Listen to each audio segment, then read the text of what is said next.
Development Pharmaceuticals in association with Higher Secondary Principals Forum.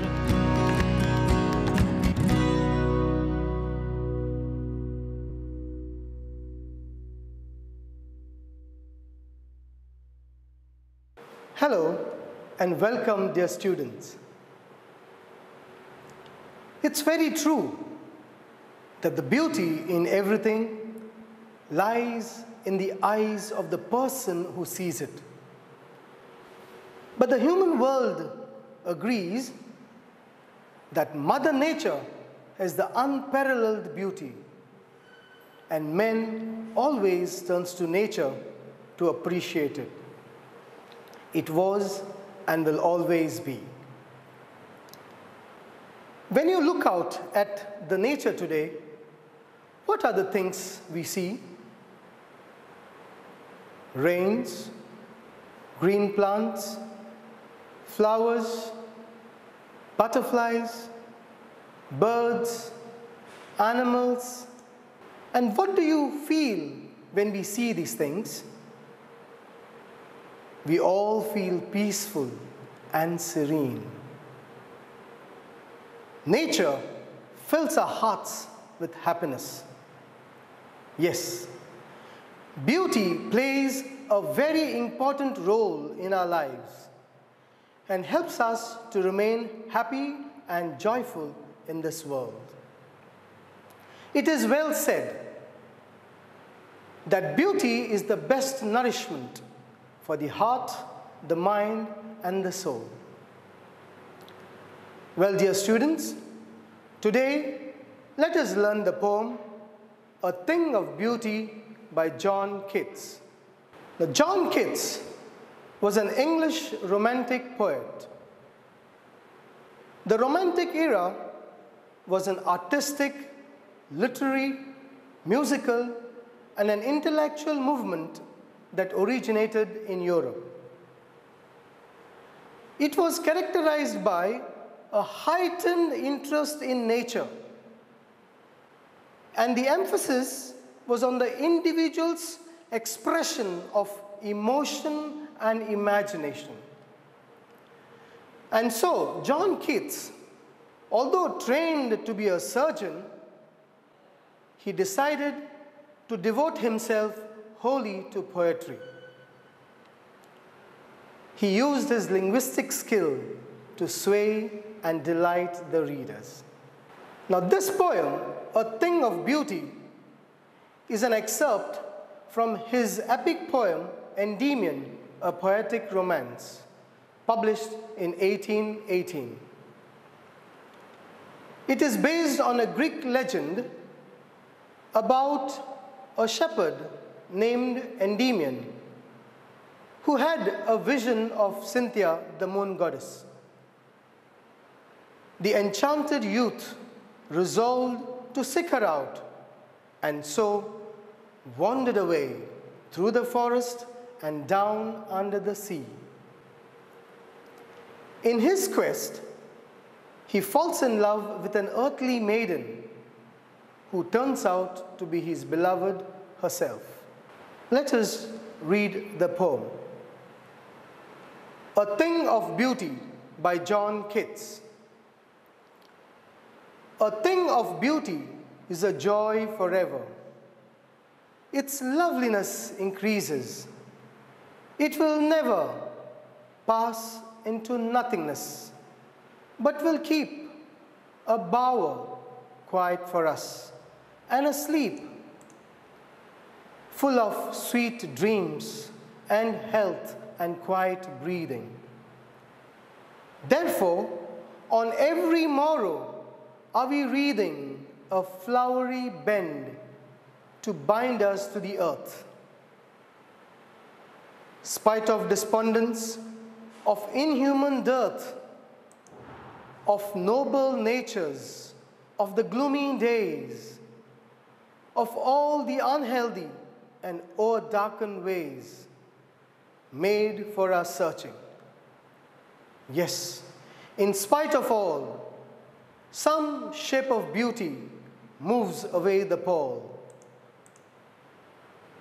From our dark spirits, Such the sun, the moon, trees old and young, sprouting a shady boon.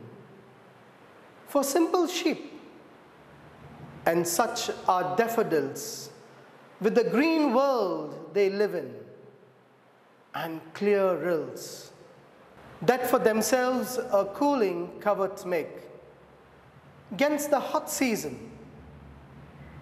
The mid-forest brake, rich with a sprinkling of fair musk-rose blooms, and such too is the grandeur of the dooms we have imagined for the mighty dead, all lovely tales that we have heard or read, an endless fountain of immortal drink, pouring unto us from the heavens' brink. Now let us try to understand, analyze, and appreciate the poem. A thing of beauty is a joy forever. Its loveliness increases. It will never pass into nothingness. A thing of beauty means anything that is beautiful. Apart from the things we have discussed earlier, it could mean a work of art, a beautiful painting, an architectural masterpiece, or soulful music. It could even mean a piece of literary work. But given the background of the poem and the era in which it was written, John Keats vividly refers to the beauty of Mother Nature. So when the poet says, "A thing of beauty is a joy forever," he means beautiful things give us joy. It gives us happiness. Beauty is eternal. It is intransient. And anything that is beautiful will give us happiness forever. And these words of the poet are relevant even in the world today. And every time we look at this object of our admiration, its beauty increases. The loveliness of beautiful things keep on increasing, and it will never decrease. It will never disappear. In fact, our love for beautiful things enhances with the passage of time. Bower means a shady place amidst the plants and trees. Now, beauty acts as a shady place where we can feel ourselves comforted and at ease. Whenever we are stressed or our minds are in turmoil, generally we take a break, or we go for a vacation to rejuvenate ourselves and refresh. And this vacation could be to a hill station, or we even might go on a nature trail. When we look at the beautiful things, we find solace, we find peace. And at times, we are so enchanted by the beauty of the place that we get lost within ourselves. We are so much taken over by the loveliness of the things around, we wander away into an imaginary world. We are so mesmerized by the beauty that we are oblivious to the things happening around us. And so, when the poet says, "It will keep a bower quiet for us, and a sleep full of sweet dreams and health and quiet breathing," it means this thing of beauty will provide us with a comforting place where we can settle peacefully and enjoy good health. Therefore, on every morrow are we wreathing a flowery bend to bind us to the earth. Since beautiful things give us joy, a peaceful resting place, and leading to experiences that are beautiful and satisfying, it creates in us a desire to live further. So, we weave a flowery bend, that is, we encircle ourselves with beautiful things to bind us to the earth. And as we get wrapped up in the flowery bend, we get a reason to live further. Spite of despondence, of the inhuman dearth of noble natures, of the gloomy days, of all the unhealthy and o'erdarkened ways made for our searching. There may be sadness and depression in our lives around. And this may be because earthly life is full of hatred, greed, and negativity. What is lacking is people with good qualities, people with good values. We are searching for something good to happen. The inherent goodness of men around us. But no matter where we look, we find selfish people, people who commit acts of darkness, and these things makes them want to hide. There is only hopelessness, and this causes us suffering and pain. Yes, in spite of all, some shape of beauty moves away the pall from our dark spirits. Although there is sadness, despair, hopelessness, but there are also beautiful things in nature. The creation of God, which removes this cover of sadness and takes away the darkness from our mind and soul. It drives away the clouds of hopelessness and brightens us up. So when we see beautiful things, it gives us hope and makes us happy. It makes us forget the negativity and brightens our spirits. Such the sun, the moon, trees old and young, sprouting a shady boon, for simple sheep, and such are daffodils, with the green world they live in. The poet says, there are so many beautiful things around us, so many beautiful things provided by nature, whose beauty is eternal. The celestial bodies, the sun, the moon, wide range of flora and fauna, the changing seasons, the trees old and young, provide shade to all living things. And here in this poem, like the sheep, to rest and relax. There are also daffodils in the green world they live in. Now, daffodils are small yellow flowers, and the green world is compared to the bushes where they grow. And clear rills, that for themselves a cooling covert make.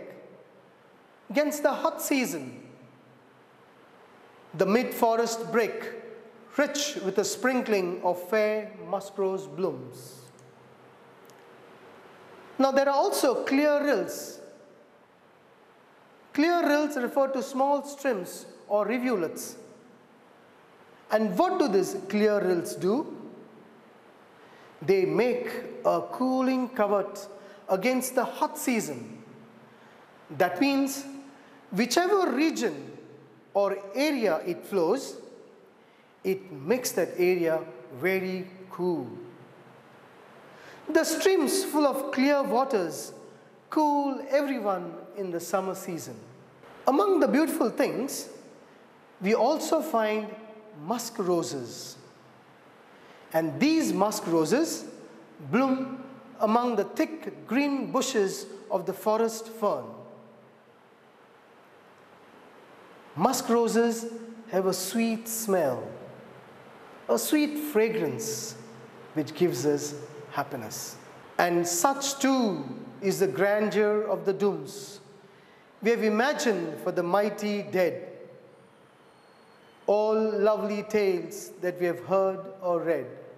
Other than the things of nature, the poet says that stories of brave men are also beautiful. They have led heroic lives and done mighty deeds. They have sacrificed their lives for their country or humanity. In our country, we have so many people who have contributed to the nation.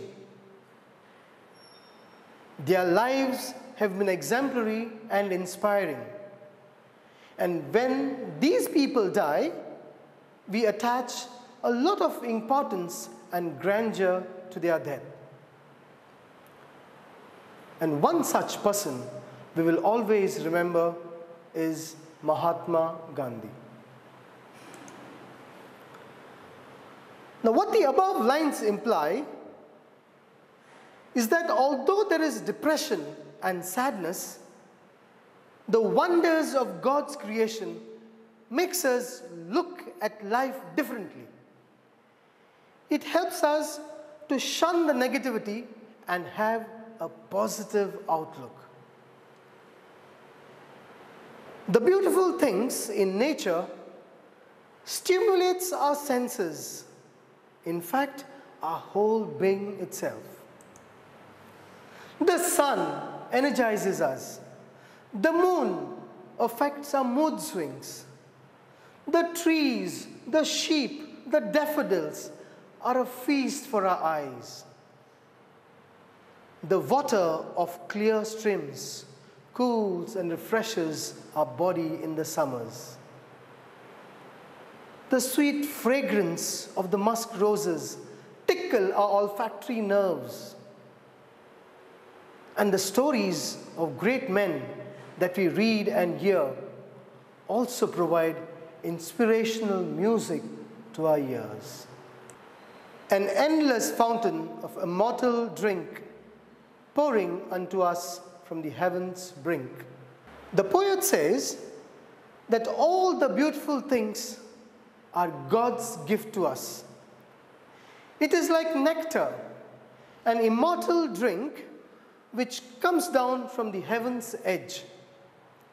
The sun, the moon, the different kinds of trees, the animals, the flowers, the gushing waters are blessings from the Almighty, cascading down from the heaven to the earth.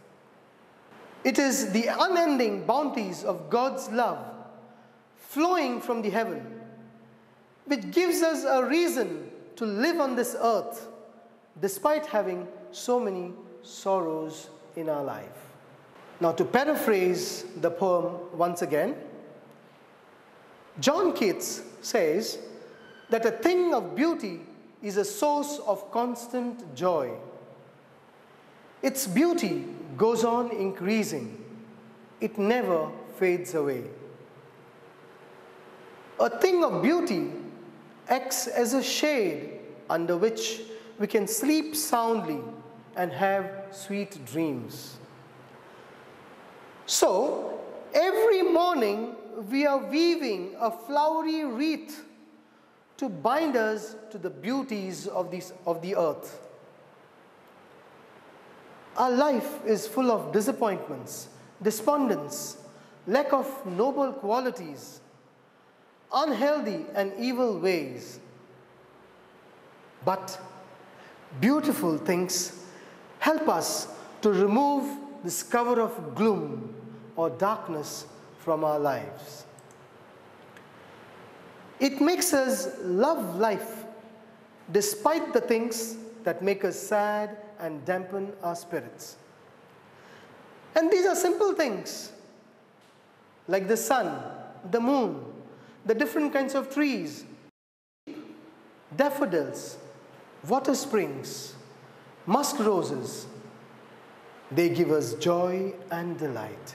The stories of brave people who have sacrificed their lives inspire us and give us profound happiness. The poet concludes by saying that beauty is like an endless fountain pouring on us from the heaven's brink. Now let us discuss some important figures of speech. A thing of beauty is a joy forever. Now, a thing of beauty is a joy forever is metaphor, because here a thing of beauty is implicitly compared to joy. In other words, we can say the poet takes it for granted that a thing of beauty is joy. A bower quite for us. Again, this is also a metaphor, because the calming effect of a beautiful thing is implicitly compared to the calmness of the bower. A flowery bend to bind us to the earth. Now this line is alliteration. Here, the consonant sound b is repeated in bend and bind. Of noble natures of gloomy days.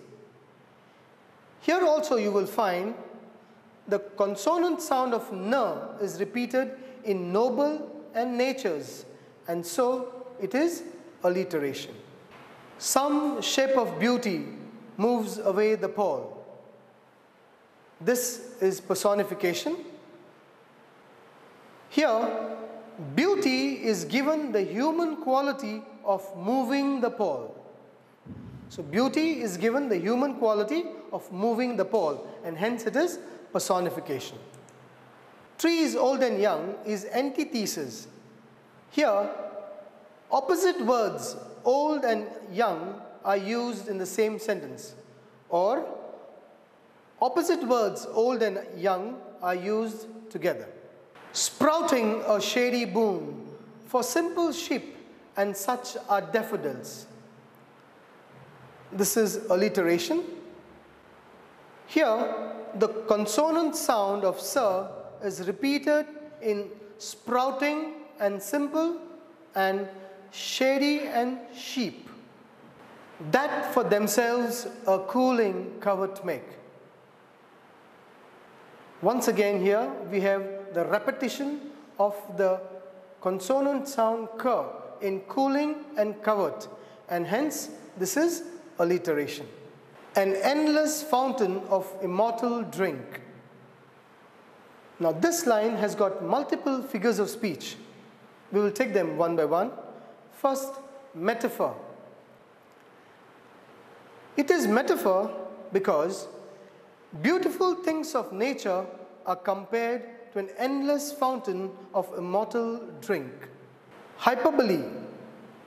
An endless fountain of immortal drink is also hyperbole because it is an exaggerated statement. The beauty of nature is considered to be endless. It is also transferred epithet. Here, the word immortal is transferred from the fountain to the drink, and hence it is transferred epithet. Well, my dear students, I hope you've understood the figures of speech. Let us discuss some questions from the text.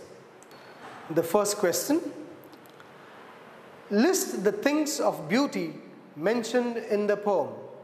The sun, the moon, the trees, daffodils, sheep, streams, forest fern, sweet fragrant musk roses, tales of heroic men, and grandeur of the dunes are some of the things of beauty mentioned in the poem. List the things that cause suffering and pain. Despondence, dearth of noble natures, gloomy days, unhealthy and evil ways are things that cause suffering and pain. What does the line, "Therefore are we wreathing a flowery bend to bind us to the earth," suggest to you? It means that we get attached to the beautiful things around us and weave a flowery bend which binds us to the earth. And this becomes the reason for us to live. What makes human beings love life in spite of troubles and sufferings? The eternal beauty of beautiful things gives us happiness and joy. It makes us love life despite the troubles and sufferings in life. Why is grandeur associated with the mighty dead? The noble deeds of brave men who sacrifice their lives are an inspiration to us.